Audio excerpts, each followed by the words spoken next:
12-июлда Аксыда сел жүрүп, суу 8 адамды алып кеткен. Алардын ичинен 6 бир үй бүлөнүн мүчөлөрү. Супер ТВ Аксынын Жолборсто айылына барды.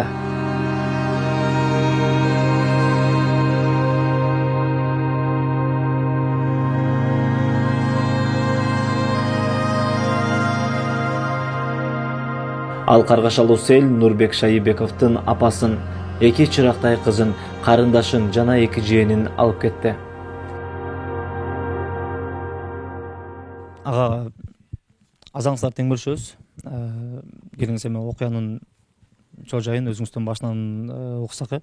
Эмне болду эле, кандай болуп ошол жакка барып калдыңыздар? Анын башын өзүңүз баштап берсеңиз. Şu 12'si günü gün açık ele oldu. Şu 2 kızım şu yerde hatta toğar külöreyli. Kişneki Fatima mı? Hala getireyli dep kaldı. Ana men jönötküm gelbey. Kayra kızım eşegim barıp keleyin dep kalgandan көңүлүңө албай майли барда барып келе берсин. Канча жашта? 2,5 жашта. 2,5 жашта. Ата мен барып келе берейин алда акшым сүйгүлөп калды эле. Майли барып келе бер, кара, жакшылап кара. Дияна жөнөттүм ошол жерде. Чоң кызым баня жагып, баняга жуунушуп, таптаза болушуп, бирки сиңдиз экөө, жээн, карындашым экөө кетишти. Үчөө кетишти ошол жерде. Ана мен тегенеге кеттим чөпкө. Чөп алып келдим. Чөп алып келгенде эле жамгыр жаа берди. Жамгыр жаа берди, анан үйгө кирдик. Анан асыр болуп калды, ошо 6:30 болуп калды. Намазым окуп, метип аткан аябай жамгыр төктү. Челектеп төктү. Намазым окуп чыгып, үйгө кирип кичинекей кызым менен кичине эркелетип отурат элем. Келинчегим айтып калды. Мемеден кат үн чыгып атат, айылдан дүңгүрөгөн бир мындай башкача үн чыгып атат да. Бир жерде тиякта сел ва таштар бири-бирине урунганда үн башкача чыгат экен. Аны укканда адам баягы жүрөгү түшүп калат экен. Үйдөгүлөр эмне болду, жайлоодогулар эмне болду, барып кабар ал деп калды аялым. Чыгып эле өтүктөрүмдү кийип менсем, атам да уже жөнөп калыптыр бияка кийинип. Атам аркасынан эле мен бардым, ошентен сайга бардык, аябай чоң сел келип атыптыр могу сайда. Анан жөнөдүм мен, кичинекей дагы бир балам бар эле, аркама ээрчи мен да барам ата деп. Экөөбүз кеттик, ушуну жол кеттиңиздер. жөө бардык. Жолдо эме жол жок. Жол менен бата албай, анан кырлардын кыпталдары менен барып эптеп. Биз уже баргынча селдер азая баштады, суулар азайып калды. Анан барсам эле үй жок да. Орду түү менен жок. Ордуна бүт таштарды топтоп салыптыр. Анан жокто эле ыйлап отуруп калдык ошол жерде. Кетти дедим, уже түшүндүм көрүп эле. Агызып кетти дедим. Негизи буга чейин өз алдынча калтырчу элеңиз ошол жакта? Ал жакта апам менен атам ошол жерде жайлоодо отурушканда мал карашып. Мен балдарым күнүгө барып, кичине барышып жатып, эртең менен уйларды айдашып, торпоктарды айдашып, кайра бияка күндүз бияка балыша берет. Бу жерде күндүз биз менен болот. Эртең менен кечинде ошо барып келишчү болчу да. Ушу күндөгүдөй эле барып келет деп жөнөткөм да. Барып келет. Бир эле убакта 2 кызынан айрылып, кабыргасы кайышып турат. Айгүл айым өкүтүн, күйүтүн айтса, жанында чыдап тура албайсың. Мен ошол күнү караванга больницага кеттим эле өзүм. Кийин түштөн кийин келсем, үйдө бир кызым калган экен. 2 баламды алып күйөөм чөпкө кеткен экен, чөп алып келем деп.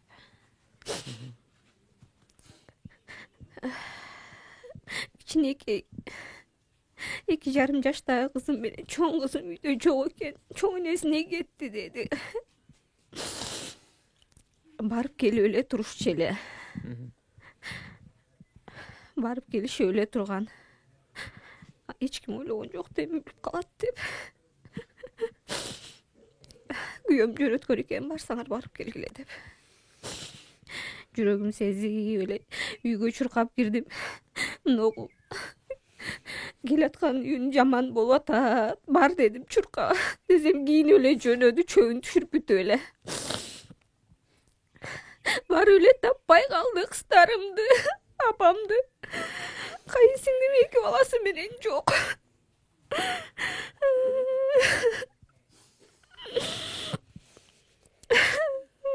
Çoğun kızım kağılayınım.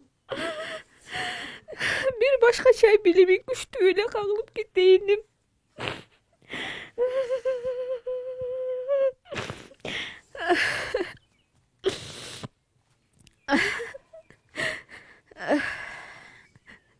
Kıyallarını ettirinizçe kim olur deşiler? Özü negiz angliz til matematikаны өтө басым жасап айрыкча ушул экөөнү жакшы окуйт эле. Курстарга да барып жүргөн, англис тил курсуна. Мектепте кружокторго барып жүргөн, жанандай математикадан эжекеси эки жака алып барып жүрчү эле да. Месталарды алып, дипломдорду алып жүргөн. Сынактарга барып жүргөн кызым эле, кагылайын алтын кызым. Тазалыгы дагы бир укмуш эле. Кек сактабаган. Бою мүшөсү келишкен супсулуу кызым бар эле. Ыйманы укмуш эле кызымдын, кагылып кетейиним. Бардык ишимди колуман алып арманда калдым. Кичинекейим 2,5 жаш. 3кө чыкмак быйыл. Ноябрдын 6-сында 3кө чыгат эле. Кылыктары ушунчалык чыгып турган убагында кетип калды, кагылып кетейин жүчүк. Балапаным ай.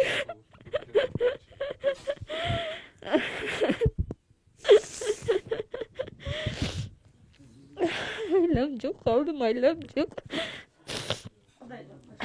Калган 2 балам, 2 кызым калды.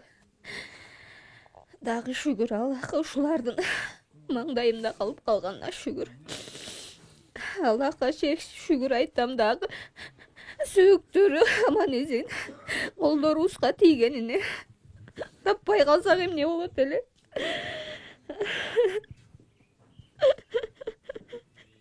Аллахтын сыноосу экен. Ар бир баламдын орду бөлөк эле. Ордун толтура албайм го. Арманда жүрөт.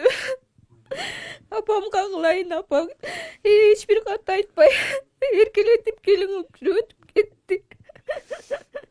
Азаптын баарын мага салып кетти.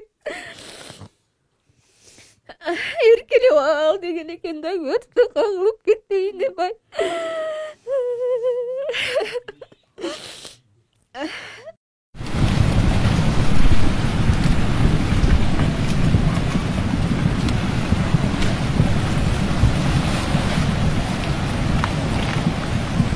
Көп суу мындай сел буга чейин деле болду беле же бул биринчисиби? Болгон эмес. Эми азыраак болгон, мындай болгон эмес да. Бул өтө чоң келген да. Бул сел айтышып атат го 8 метр бийиктикте келген дешип атпайбы? 8 метр бийиктикте келген сел. Успейт этпей деле калышты да. Бирөөдөн угуп калдым ошо бир кишиден. Кызым чыгып эштен карап качканга успейт эттир, качканга болбой уже там базып алып кетиптир да. Алып кетти. Тигилер ушу ичинде отурган боюнча эле жетише албай калыптыр. Түнкү саат канча бул? Жок, түнкү саат эмес. Бул 6 менен 7-нин ортосунда. Где-то 6,5 менен 7-нин ортосунда болду да. 7-дерге. Караңгы кирилек экен демек. Жок, караңгы кирилек болчу. Караңгы кирилек болчу.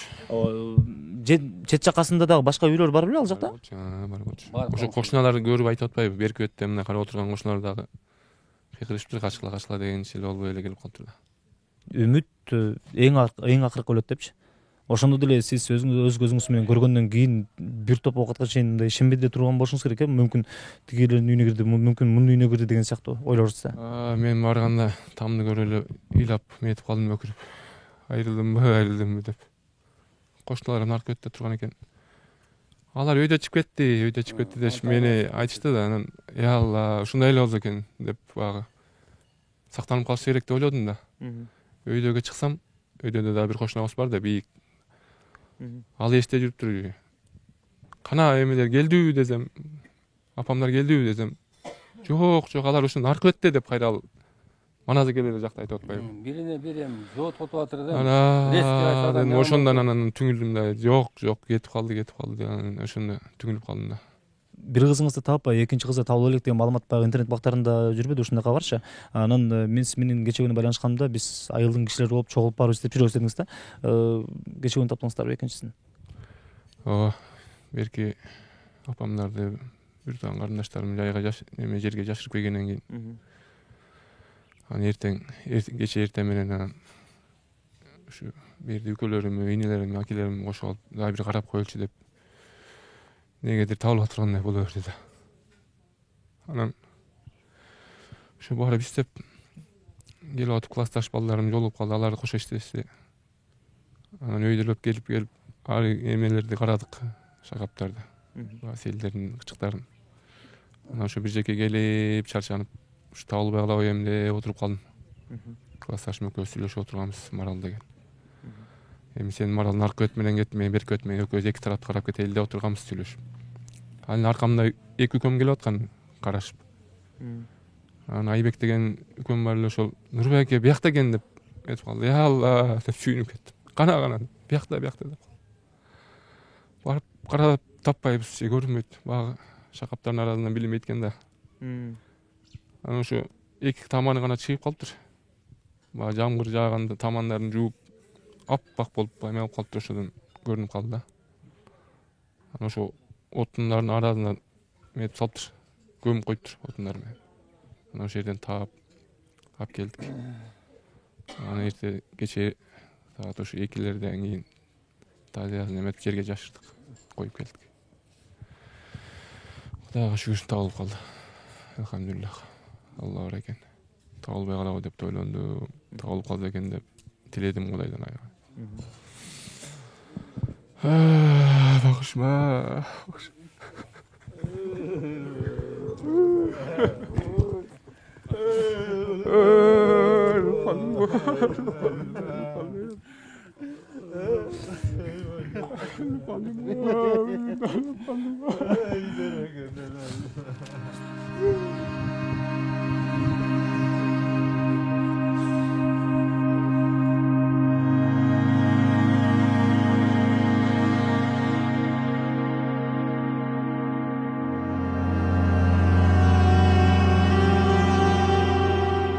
Шайыбековдун атасы Тургунал Аксакал ал күндө каргашалуу окуя орун алганга чейин жайлоодо болгонун айтып, ал күндө мынтип эскерди.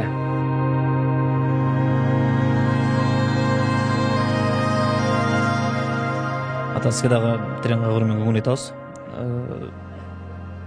Ошол күнү, ошол окуя болоордун мурда сиз кайсыл жерде элеңиз, эмне менен эле элеңиз да? Болгон окуя күнү мен ошол жактан 5:30-да жөнөгөм. Бул жакта көстөй. Бул жакка көстөй. Аялым жөнөттү. Жолдо келатып суу болуп калды кийимин которуп эле кайра мына дүңгүрө үн чыккандан эле соо болбоду бул деп кайра жөнөдүм да. Барсам эле эч нерсе калбаптыр. Бүт сыйпалап тегистелип калыптыр. Ошондо бир өзүңүздө ой болду, мүмкүн бул жакка келбей эле ошол жакта калсам аларды бир жардам берип, аларды бир чыгарып кеткенге мүмкүнчүлүк болот беле деген. Сиз бул жакка кайткандан кийин бир жарым саат, 1 сааттын аралыгында эле болгон окуя турбайбы? Ал жерде болгондо деле аман кала турган нерсе эмес. Аламат башкача сел болду. Мурун деле болуп жүргөн анчалык болгон эмес да. Судан алысыраак эле болчу, 5-6 метр. Сай нарагы, сай терең сай эле да тамга жетпейт эле. Буда түзеле келип уруптур. Сай толтуруп эле чыгып кетсе элек го.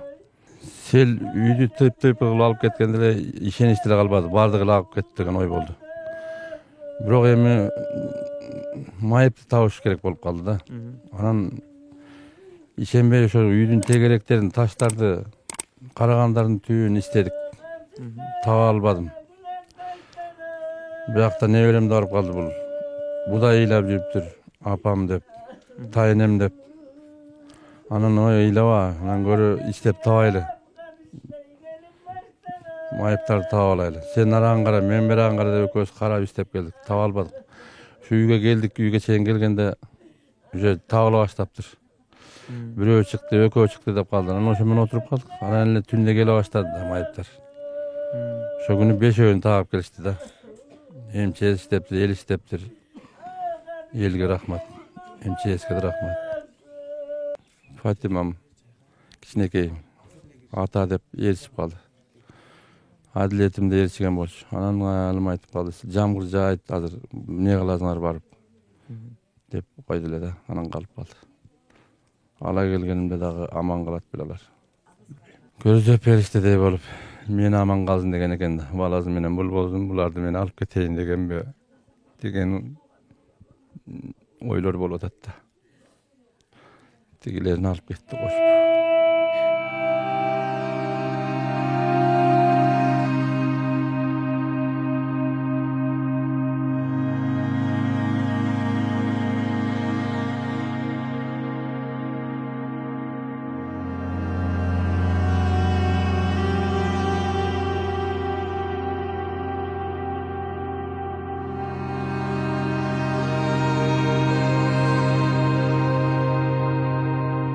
Super TV'nin jamaаты Шайбековдордун үй бүлөсүнө көңүл айтып, аза кайгысын тең бөлүшөт.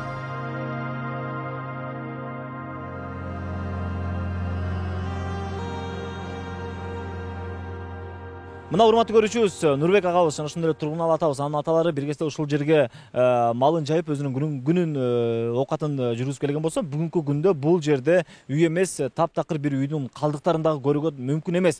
Анткени суу ушунчалык күчтүү келгендиктен бул жердеги 2 бөлмөлүү үйдү түп тамыры менен жууп кеткен жана ошондой эле бул таштар ордунда калган. Селден кийинки ташкындан кийинки акыбалы жели олтуруп мына ушундай кеңейип кеткен.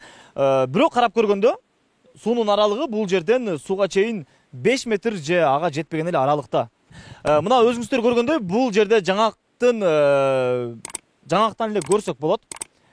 Бир канча метр бийиктикте жана ошондой эле бул таштардын агып келгенинен суунун канчалык күчтүү келгенин баарыбыз көрүп турабыз.